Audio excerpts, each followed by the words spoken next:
nimeona Babu Owino, Sifuna na James Orengo wamepokelewa vizuri sana pale Kakamega, and I was happy for what is happening. You understand? Cause juzi ilikuwa pale Kitengela, they had a very big public rally, more than 50,000 Kenyans walienda hapo, na sasa wamefika Kakamega. Around saa 11 nilikuwa nishaamka na niliona vijana walikuwa washafika Kakamega town kupokelewa majamaa. And I'm telling the young people, the future of leadership in Kenya imeshikiliwa na Sifuna, Babu Owino, Ndindi Nyoro na kina James Orengo. We know Baba alikufa, and Baba was the opposition leader. You understand? And after Baba alikufa, ODM ilisplit mara mbili. Kuna wenye walienda kwa gava ya Ruto, kuna wenye walibakia kwa opposition. The likes of Akina Mbadi, Junet Mohamed na Gladys Wanga wako kwa broad based. But Edwin Sifuna, James Orengo na Babu Owino walisema aje, we are not going to join Ruto, tutabakia kwa opposition. And that's why umeona wamekuwa wakipigwa mawe na kupigwa vita kila time. Tumeona the other day walikuwa wanataka kufukuza Sifuna kwa ODM. But I want to say this. Sifuna is a revolution. Sifuna has the aura of Baba.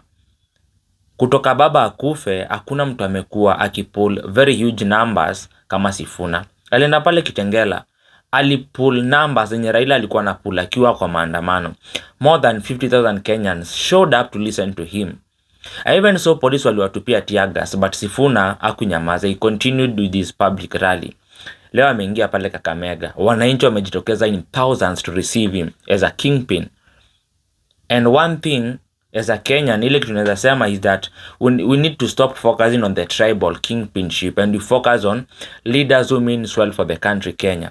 Even if mimi ni Mkamba, ni elect Mluya na I mean well for country Kenya, then so be it. Don't elect a leader simply because you come from the same tribe. Si Ruto amekuwa preso na yeye ni Mkale, kuna Wakale wanaumia. Jungekuwa kuna unga ya Wakale na ya Wakikuyu na Wakisii tungeelewa. So don't vote in for a leader simply because he comes from your region. Vote for a leader who means well for you.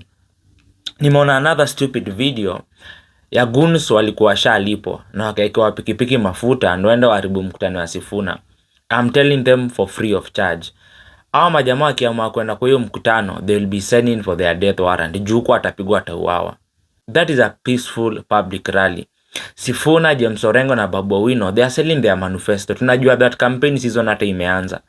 And people have to speak to Kenyans and ask for votes. One thing I believe with Edwin Sifuna na Babu Owino, they mean well for the Kenyans. Juu tukiangalia hata zile vitu wa majamaa wakifanya, hata tukiangalia zile kazi Sifuna na Babu Owino wamekuwa wakifanya, ni kazi fiti sana. Kuja hapa Embakasi East, the second time Babu Owino amejenga mabarabara, madarasa, amejenga shule from scratch, watu wanapewa bursaries, na life inaendelea hapo hapa Embakasi East. Angalia Sifuna amekuwa akicriticize Johnson Sakaja, governor Nairobi, kila asubuhi. Kama kuna shida inaendelea mali Nairobi, amekuwa ako very much vocal kumwambia ni aje governor, hapa na hapa fanyiki poa, hebu rectify on your mistakes. Yani Edwin Sifuna amekuwa very much vocal simply because it means well for the Kenyans.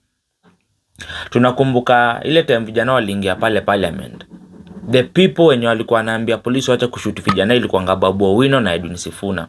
We saw even Edwin Sifuna almost akipiga polisi, akiwaambia acheni kupiga vijana risasi, they are not armed. Juu time ya maandamano vijana walikuwa tu na flag, maji na simu, hawakuwa na any weapon, but police were killing them. We saw even Edwin Sifuna cry live on camera saying that why are you killing our young people? Hao vijana wameleta tu revolution, they are saying no to the finance bill. Tuliona Babu Owino akipitia kwa gate juu akiambia polisi waache kuua vijana. Yani these leaders, they mean well for Kenyans. They really mean well for Kenyans. And even me, I'm saying mimi ndo Sifuna. I'm supporting Sifuna with what he's doing. If they mean well for Kenyans, I believe come 2027 tuwapigie kura tu. Yes, Baba died, but the revolution still remains alive. Nakumbuka Ruto kuna time alisema that ule mtu angebishana na yeye ilikuwa Baba na alikufa. But I'm saying this, the person who started the revolution anaweza kuwa alikufa, but the revolution is still alive. We can't forget what you guys did to our brothers and sisters. Rex Masai alipigwa risasi hapa Kenyatta Avenue akakufa. Some young people have been abducted and killed on a cold blood time ya maandamano.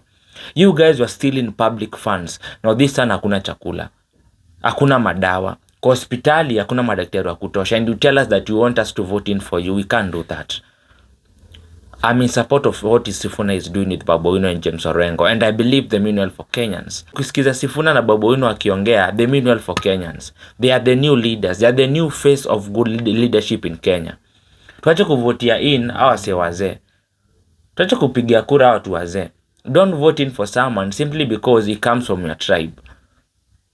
Tumeona watu walipigia Ruto kura, barata wakaleta wao wanaumia. Tunataka leaders kama akina Kibaki. People who brought development in Kenya, free education, wakatujengea Nairobi Thika super highway, wakatupea masomo ya bure, chakula ya msaada saa zile kulikuwa na kiangazi.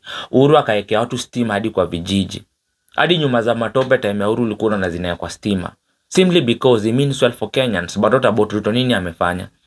We need leaders who will bring development in our country Kenya, regardless of the tribes they come from. Tunataka hata kama tutapata president mwenye ametoka kwa Mijikenda ama ni Mluya, but alete maendeleo Kenya, will be happy for them. And Babu Owino na Sifuna, they are a good example. Babu Owino na Sifuna wamekuwa kipigwa mawe simply because wamekuwa kikosoa hii gava. Wako pale Kakamega leo. Hatujui next wataenda wapi. But I'm praying God to protect these people because they mean well for Kenyans. Anyway, let me know your opinion at the comment section. I go by the name Onesmus Kioko, the CEO of Classic TV Network. And don't forget to like, share, and mostly subscribe.